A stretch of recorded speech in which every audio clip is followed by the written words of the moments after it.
Welcome back to Benny's Custom Works, proudly supported by Valvoline and Sparesbox. Don't forget BCW5 on checkout. Today we thought we'd drag the old Silvia out of the paddock. Adam's S13's been in need of some love for quite a while. When we were at Raleigh, we had a few different issues with it, namely the clutch failed. We thought at the time it was hydraulic, so we replaced the clutch master and the slave. Unfortunately, it didn't really get any better. Then we explored possibly having a broken clutch fork. It wasn't that either. And subsequently, when we came back from Raleigh, we pulled the box out and found that the clutch itself had failed. And it seems like actually that one of the discs kind of welded itself to the intermediate plate. Having since removed the clutch kit and sort of pulled it apart, you can see where it's separated again, but there was definitely a lot of hot spots on one side of it, and it did feel like it had bound up quite a lot. Further to that, I have already pulled the box and the clutch out of this. We do have a brand new clutch on the bench to do it. The other reason for pulling the box out was because the clutch failed prematurely. We were there for a 2-day event, and it was about 11 o'clock in the morning on the first day when it failed. So Adam, to his credit, managed to wrangle the car around the track without a clutch, but that did mean a lot of forced gear changes with no clutch. And as a result, the already worn synchros did get a lot worse. So we've actually had the box rebuilt with all new synchros and bearings from a guy that does a lot of Nissan gearbox rebuilds. So today we're going to actually reassemble the car. We'll also put both the clutches side by side, have a bit of a chat about what's going on. We are using an OS Geek and twin plate clutch today. It's not something I would normally use, however, because this is a bit of a sort of conversion driveline, with it being that it's got the VH45 and a modified Z32 transmission and adapter plate. Being that the old one worked, I ordered exactly the same clutch again to ensure that basically it all goes back together the same way that it came apart.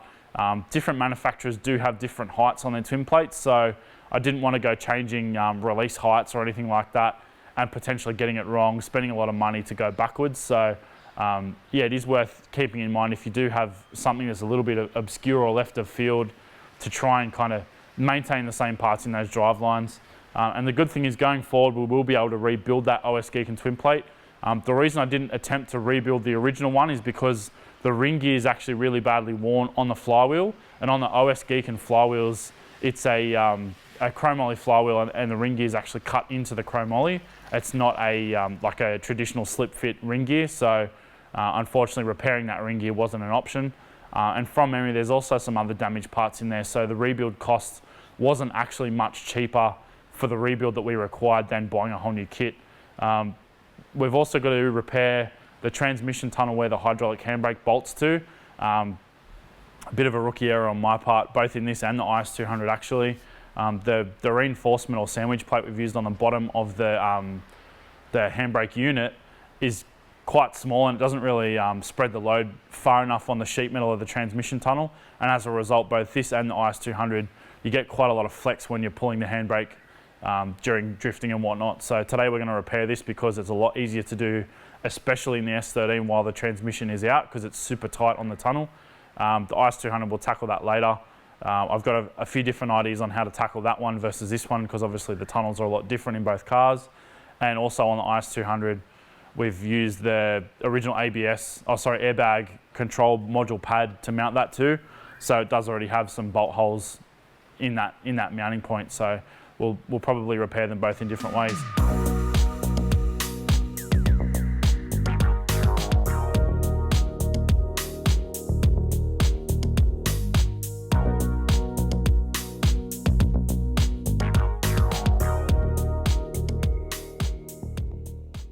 We've got both of our clutch kits and flywheels laid out.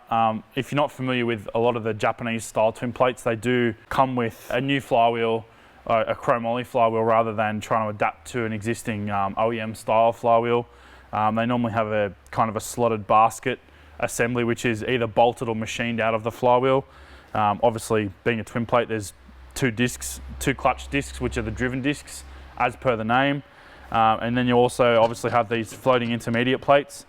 This is obviously the dead one. This is the brand new one. But yeah, we thought we'd have a bit of a quick look and show you guys all the wear and damage on the old one, and go into a bit more as to why we're replacing this as a unit rather than rebuilding it. Hopefully in the future going forward, we will be able to rebuild this one because buying a couple of discs and a couple of plates is obviously a lot cheaper than buying the whole kit.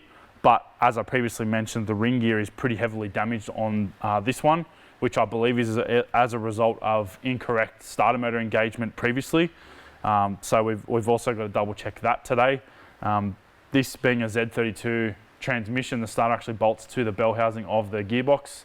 On a VH45, it would have originally bolted through the block half. However, it's easier to try and reuse the Z32 starter because it's actually a straight up Z32 clutch kit as well. So, you know, all of it's going to sit in the right spot. And the other thing I do like about the adapter plate is they've actually machined a step into the bell housing so that you know all of your offsets are correct. So in theory, it should just use a standard Z32 clutch. But as I already mentioned, we know this particular one was working in the car, so we've just gone for a brand new version of it.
We've got our tunnel reinforcing plate in. We've actually tied it into this front gusset in the tunnel, which should give it a bit more strength. I may end up adding more material into the cabin side of it and making a bracket to run down to the seat rail to just stiffen up a bit more, but that's going to sort out the undercar side of it for today. So we're going to now move on to the clutch and transmission install. We've got a new rear main seal is actually already fitted. I must have chucked that in a while ago because yeah, looking at it, it's brand new and there's some grease on it, so obviously I've already done that. The joys of actually working on a car 2 months after you started the job. This was basically pulled apart as soon as we got back from Raleigh, and it's actually gone back to Adam's house into storage while the box got built. We've got the box back, we've got the clutch and flywheel all here, so now we're going to chuck it back together. Bag of bolts. Nothing tests you like pulling a car apart a long time before.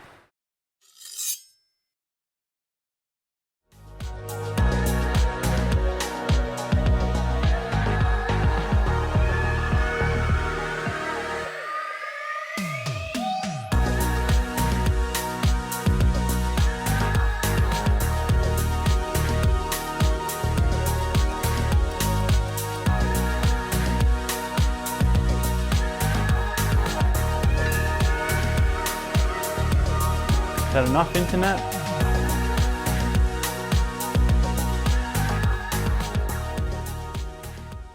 Now, a lot of you guys have probably been at car meets or at the racetrack and heard that sort of twin plate rattle, but may or may not actually understand why it's doing it.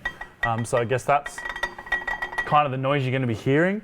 The reason for that is these drive tangs are obviously steel and they're sitting in a steel groove and there's no dampening spring or anything like that. Some aftermarket clutch suppliers, and even back in the 70s, Ford actually did it. There was a dampening spring that actually stopped that rattle. The rattle doesn't sort of indicate if the clutch is broken or anything. However, it is a good telltale if you're at the track and you do have an issue with your twin plate. If you put your foot on the clutch and you can't hear that rattle, basically what that means is you're not getting full disengagement on your clutch. And that was actually one of the things we looked at when Adam's clutch stopped working at the track. We lost this twin plate rattle with your foot on the clutch. So yeah, definitely worth keeping in mind if you're trying to diagnose issues with your twin plate and you're not experiencing that rattle when you previously were. Yeah, more often than not, you've got a binding issue with your clutch. Either these fingers are too tight or they're gummed up, or you've obviously got a hydraulic release issue. But a few little ways to help sort of narrow it down quickly without actually ripping stuff apart.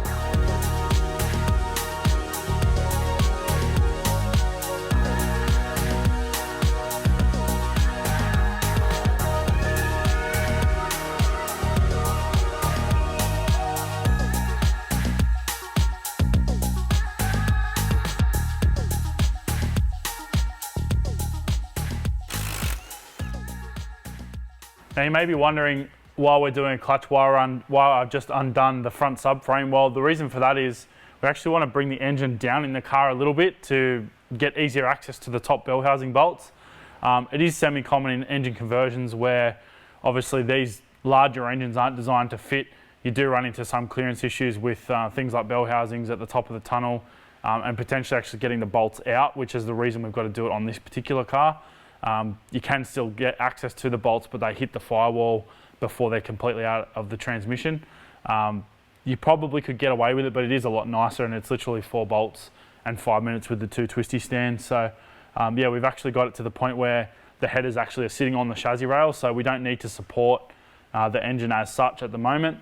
So that's basically going to mean we can put our transmission on the jack, pump it up, get it in, bolt it up, and then we'll basically lift it up on the front first to get these back to where they were. Then we'll put our transmission cross member in.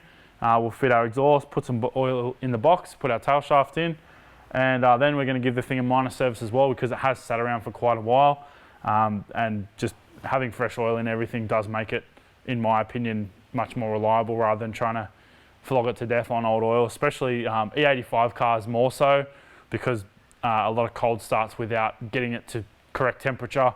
You do get a lot of moisture or water contamination in your oil, which is obviously going to have a detrimental effect on the oil, its lubricating properties, and basically if the oil's not lubricating properly, your engine's not being properly protected.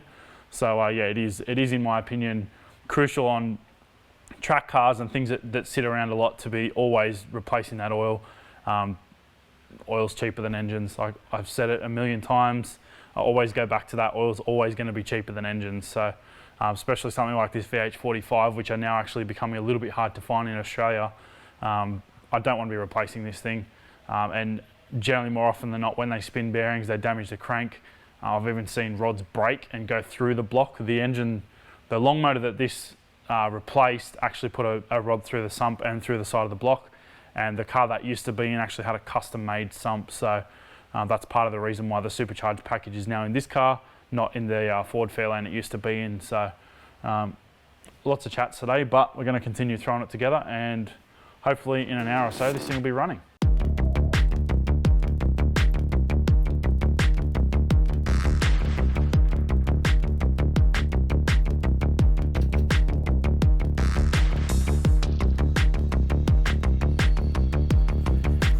Something weird if you make it weird. Oh. Jesus. Save. Holy crap. Fucking one-handed bandit. What the hell?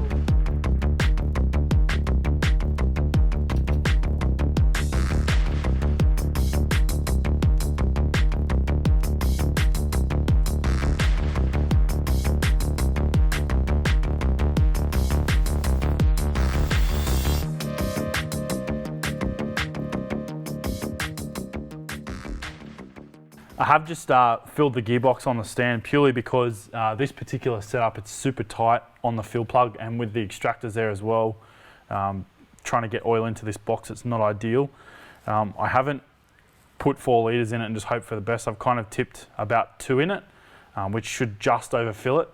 The one thing you do need to keep in mind, however, if you are going to fill a box before you fit it, especially this type of Nissan box with a slip yoke on the back, you do actually need to put a dummy shaft into the back of the box, but that's also going to be handy for installing the box because what I like to do is actually lock it into 4th gear, and then being able to spin this basically means the input shaft's going to spin as well, and it actually allows you to align the clutch splines onto the input shaft a lot easier. If you get that wrong, I've seen all sorts of dramas where you bend clutches and smash the splines out of them, and a lot of people have tried to pull a box onto an engine using the bolts, and more often than not you end up damaging clutches, and this particular clutch here is about $2,000, so damaging and then subsequently having to replace that clutch is obviously a massive cost. So yeah, it's super critical to make sure you get all that stuff aligned properly. Another handy tip when you are trying to align a twin plate is to try and use a steel alignment tool, whether it be a cut-off input shaft like I've used today.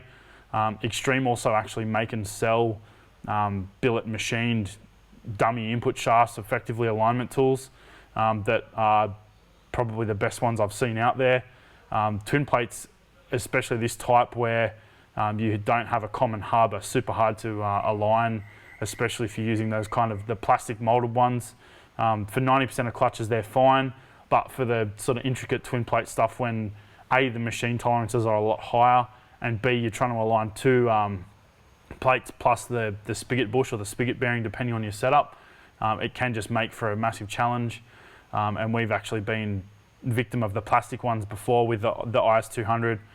We hadn't been able to get it to line up nicely, so what we ended up actually having to do was remove the bell housing from the transmission, and we actually used the true input shaft as the alignment tool, then refitted the bell housing. So yeah, it is worth keeping in mind, especially if you're going to be doing one particular style or brand of car, to maybe start buying some of those steel ones.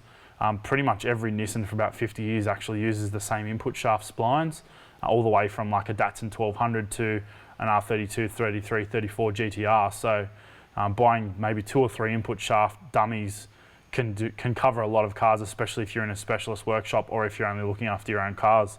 But we're going to jam the box in and keep on going.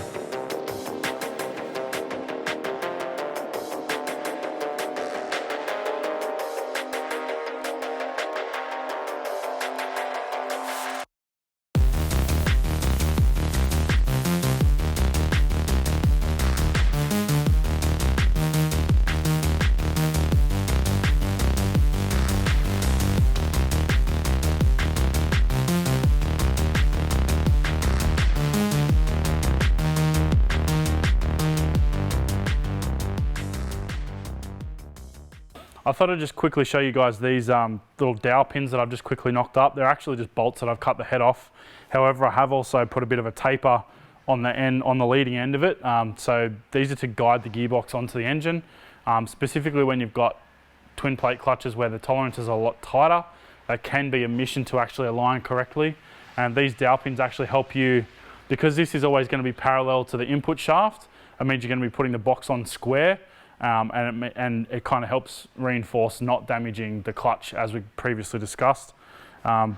It's worth getting a fairly long bolt. I actually had these lying around. These were the same thread pitch as an LS bell housing, so these were used to hold an engine onto a stand at one point. I think it was probably for the IS200. Can't really remember what they were for, but had them lying around and can make use of them today. So yeah, made putting the box in a lot easier. I probably would have been yelling and swearing at that for another hour or so if I didn't put these in, so another handy little tip.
Going down.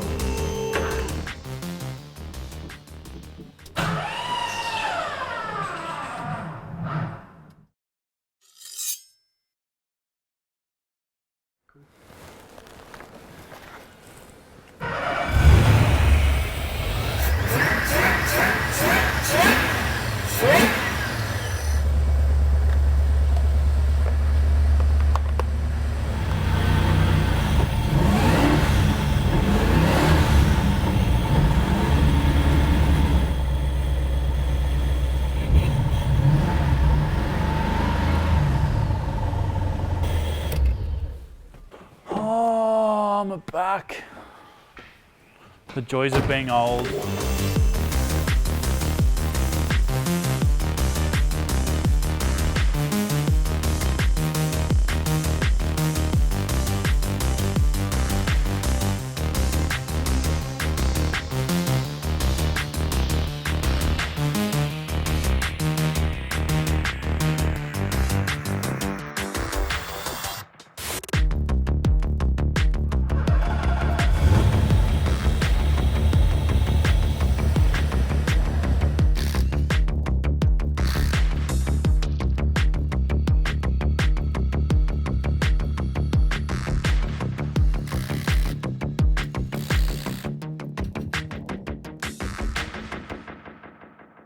Well, we've finished up a fair few little tasks on the S13 today. We are getting all of the cars ready again because New South Wales is opening up. So it's going to mean a ton of track days, a ton of drift days, and Motorcana, skid pans.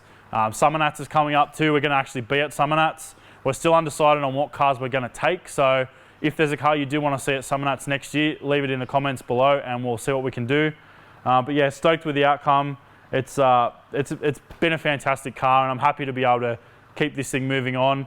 Adam loves the thing, and hopefully sooner or later we actually make it all one color because I'd like it to look as good as it performs. So the tired drift cars of old are a bit played out there, so I'd like to start making it look a bit nicer, and no doubt Adam wants it to get nicer, to look nicer as well. So I'm not sure what his plans are for color. And he has mentioned he wants to change the front bar, so we'll probably order a fiberglass bar for the front of it and whatnot. But the main reason, because that plastic front bar is actually worth quite a bit of money now, so I don't really want to kill a genuine plastic bar, neither does he. But that being said, it'll give it a bit of a paint. The cage is already orange, so I'm not sure if Adam wants to make the car orange or something that totally contrasts with that. But yeah, it's coming together really well. And really happy to have it running again because pushing cars around sucks. Thanks for watching, guys. We'll see you next time.